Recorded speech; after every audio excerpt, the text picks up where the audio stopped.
Hey guys, here we are at the end of another week, an awesome week in tech locally and globally. It's time for our weekly wrap.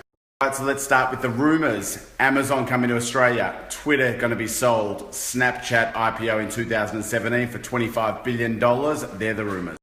Aside from a couple of newsworthy points this week, I'm going to talk about two topics. One, the ideas boom, and two, people and culture. Let's start with the big news on the co-working space front. The $16 billion monster WeWork has opened its first office in Sydney, Australia. So unless you've been living under a rock, you would have heard about WeWork's rapid rise globally in the co-working space. They've now got 70,000 members worldwide. Earlier this year, while we were in the US, we got to go to the Seattle WeWork offices, which was my first experience in a WeWork office. Also visited one in San Francisco.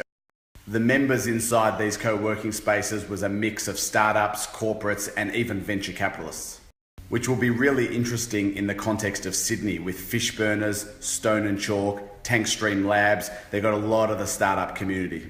So with WeWork's first office space in Martin Place, which also happens to be inside the same building that Dropbox is in, it'll be interesting to see how the member community grows.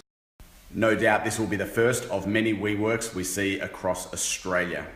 Let's just touch briefly on the ideas boom that the government pushed so hard leading up to the elections last year. Firstly, about Snapchat. Secondly, about the R&D. I was thinking the other day how much exposure Malcolm Turnbull got when he joined Snapchat during the election timeframe. And then I thought, I haven't seen him on Snapchat for a very long time.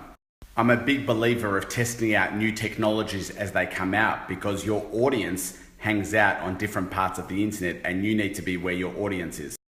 And I think one of the reasons why the Prime Minister used Snapchat at that time was to be able to connect with the younger demographic, the under 30s that were going to vote.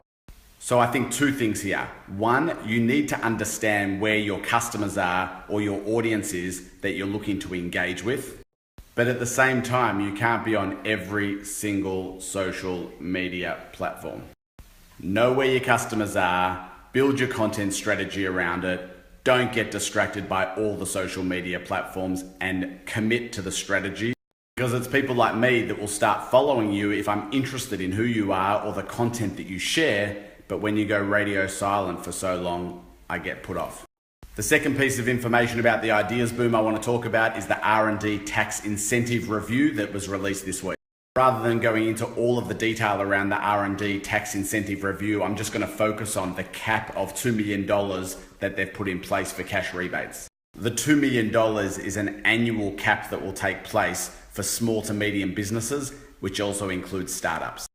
I've spent a lot of time over the past year speaking with founders about the R&D tax claim because it's a huge way for them to be able to extend their runway with cash. Sometimes these R&D tax incentives, the rebate that they get on spending money on R&D throughout the year, can extend the runway and really help founders.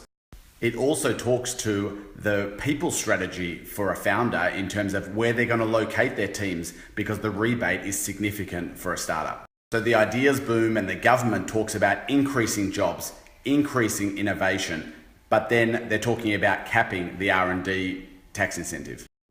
To me, it sounds like a bit of a conflicting message out there for startups to understand really what the government's looking to do. I'm sure their heart's in the right place, but let's hope this. We want to be further incentivizing more R&D spend in Australia, more innovation, and not limiting it. So in terms of building your team, it's also really important to think about your people and culture strategy. The work that we do at OneStack and the exposure that we have to big US tech firms like Stripe, Slack, Square demonstrate their focus on people and culture. I don't know whether you know, but in some of these businesses, within the first 30 hires, they're building teams already to focus on people and culture. They do this because they believe that the DNA needs to be set from the get-go, and hiring outstanding people is bloody hard and they need people focusing on it full time. On our travels at OneStack, we're now seeing more and more founders in Australia and startups in Australia increasing the priority of people and culture. And this is awesome to see. We all know startups love their t-shirts. Today I'm wearing a shirt. The other day I posted a tweet where I was wearing my Stripe t-shirt. Thanks Stripe. So I want to talk a bit about t-shirts. Alan Jones, who focuses on growth at Blue Chili, has written a blog post on Medium about startup t-shirts, the history of it, where it's come from, where it's going. Whether it was inspiration from Alan's blog post or my striped t-shirt, CEO and founder of Blue Chili has started his 100-day count for startup t-shirts. I'm certainly not going to be counting every single t-shirt he wears, but yesterday it was Calendar Tree, today it was Flipper. Talking about the importance of culture, it's been 9 years since we sold Hitwise to Experian, and this afternoon we've got our annual get-together with some of the Hitwise alumni. Alright guys, how can I not use this filter to finish off the weekly wrap? Enjoy your weekends and we'll see you next week.